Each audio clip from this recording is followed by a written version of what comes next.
الحمدللہ رب العالمین والعاقبۃ للمتقین والصلاۃ والسلام علی اشرف الانبیاء والمرسلین وعلی آلہ وصحبہ اجمعین اما بعد فاعوذ باللہ السمیع العلیم من الشیطان الرجیم بسم اللہ الرحمن الرحیم۔ محترم ناظرین کرام، بزرگان دین اور میری عزیز ماؤں اور بہنوں بھائیوں، السلام علیکم ورحمۃ اللہ وبرکاتہ۔ ناظرین، بڑا خاندان ہوتا ہے نا، اس کے مسائل بھی بڑے ہوتے ہیں، ان کے مسائل، ان کے ایشوز، ان کے نقصانات اور فوائد دونوں چیزیں ہوتی ہیں۔ جہاں بھی آپ دیکھیں گے نا، بڑی فیملی، جیسے آپ ہیں 5 اور 2 7، ہم ہیں 10، تو اس میں کیا ہوتا ہے کہ کیونکہ بڑا خاندان ہے اور پھر زیادہ لوگ ہیں، بچے ہیں، ان کی بیویاں ہیں، پھر ان کے بچے ہیں، ان کے شوہر ہیں، ان کی، تو یہ بڑا خاندان ہو جائے گا۔ تو پھر اس میں پھر بڑوں کی تربیت بھی نہیں ہوئی ہوئی۔ جب تربیت نہیں ہوئی ہوئی اور ہمارے ہاں حسد بہت زیادہ ہے، ہمارے ہاں چغل خوری بہت ہے، ہمارے ہاں جو ہے وہ پھر اس کی وجہ سے بغض پیدا ہو جاتا ہے، عناد پیدا ہو جاتا ہے، چغل خوری کی وجہ سے، غیبت کی وجہ سے۔ تو یہ جو ساری چیزیں ہیں، ان چیزوں کی وجہ سے کیا ہوتا ہے کہ وہ نفرتیں پیدا ہو جاتی ہیں۔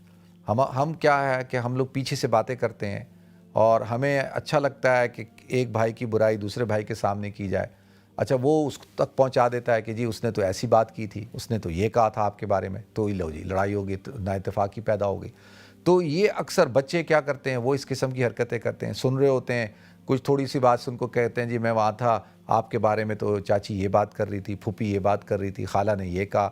تو عام طور پہ اس طرح کے معاملات کھڑے ہو جاتے ہیں۔ پھر بڑوں کو سمجھداری کا مظاہرہ کرنا چاہیے کہ بھائی دیکھیں، انسان جو ہے نا، انسان فطری طور پر ایک اللہ تعالیٰ نے اس کو جو کریٹ کیا ہے، اس کی طبیعت میں ہے، وہ اکیلا زندگی نہیں گزار سکتا۔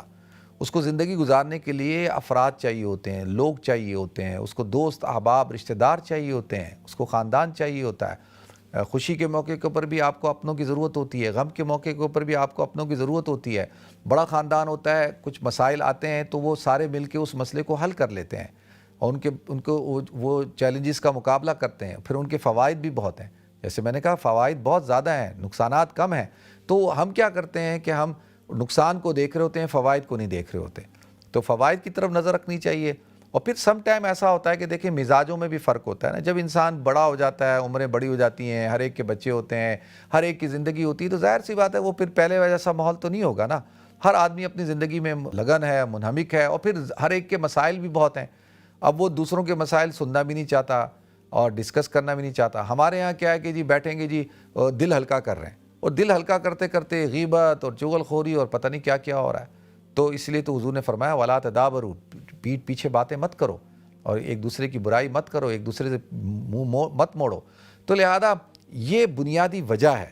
آپ دیکھیں اس کی وجہ سے ہر خاندان کے اندر آپ کو یہ چیز نظر آئے گی، اور خاندان بالکل جو ہے اور وہ ختم ہو جاتے ہیں۔ ہمارا دیکھیں، میرے جو چچا وغیرہ تھے، وہ ساری زندگی تو ہم نے دیکھا ہوش سنبھالا ناراضگیاں ہی دیکھی۔ جو بات فیکٹ ہے، اس میں کردار کس کا ہوتا ہے؟ اس میں عورتوں کا بھی کردار ہوتا ہے، اس میں مردوں کا بھی کردار ہوتا ہے۔ جو عورت چاہتی ہے کہ جی اس کا رجحان میرے شوہر کا رجحان میرے بہن بھائیوں کی طرف ہو جائے، تو اینڈ میں اس کی بہن بھائیوں کی طرف بھی نہیں رہتا، وہاں بھی مسائل کھڑے ہو جاتے ہیں۔ تو لہذا کیونکہ سمجھداری نہیں ہے، دین تو ہے ہی نہیں۔ عمر زیادہ ہونے سے انسان کو تجربہ تو ہو سکتا ہے، لیکن فہم بھی ہے نہیں ہے، عقل بھی ہے نہیں ہے۔ تو یہ بہت مسائل ہیں اور ان کو ہم نے سمجھنے کی ضرورت ہے۔ پھر مفادات بہت زیادہ ہیں اور ابھی اغراض ہیں، ایک دوسرے سے غرض کے ساتھ ملتے ہیں۔ جو بیچارہ کمزور رہ جاتا ہے اس کو لفٹ نہیں کراتے۔ تو یہ بہت ایشوز ہیں۔ اللہ تعالیٰ جو ہے وہ ہم سب کو سمجھ عطا فرمائے۔ اور اسی لیے فاتقوا اللہ الذی تساءلون بہ والارحام، کہا کہ اللہ سے ڈرو اور تم سے تمہارے محرم رشتہ داروں سے پوچھا جائے گا۔ محرم رشتہ دار کون؟ جو ایک ماں اور ایک باپ کی اولاد ہوتے ہیں، جو ایک ماں کے رحم سے نکلتے ہیں، ان کے حقوق ایک دوسرے کے اوپر زیادہ ہیں۔ تو لہذا عزت کا، احترام کا رشتہ رکھنا چاہیے اور محبت کا رشتہ رکھنا چاہیے، ایک دوسرے کی دعوت کرنی چاہیے۔ ہمارے ہاں دیکھیں ایک بھائی ہے، وہ بس اس کا کام کیا ہے، بس لگا رہے گا، اس کی برائی ادھر کی برائی، اس کی برائی اس کی برائی، خرچہ کرے گا نہیں۔ دوسرا ہے وہ خرچہ کیے جا رہا ہے، ایک ہے وہ کنجوس ہوگا، ایک سخی ہوگا، ایک کچھ ہوگا۔ تو پھر سارے معاملات تو چلتے ہیں، پھر اس میں تو یہ تو ایشو چلتے رہیں گے۔ تو لہذا ان چیزوں کو تو پھر سمجھداری کے ساتھ ٹیکل کرنا ہوتا ہے۔ یہ باتیں ہی کر رہا ہوں میں، اللہ تعالی ہم سب کو عمل کرنے کی توفیق عطا فرمائے، ہمیں سب کو سمجھ عطا فرمائے۔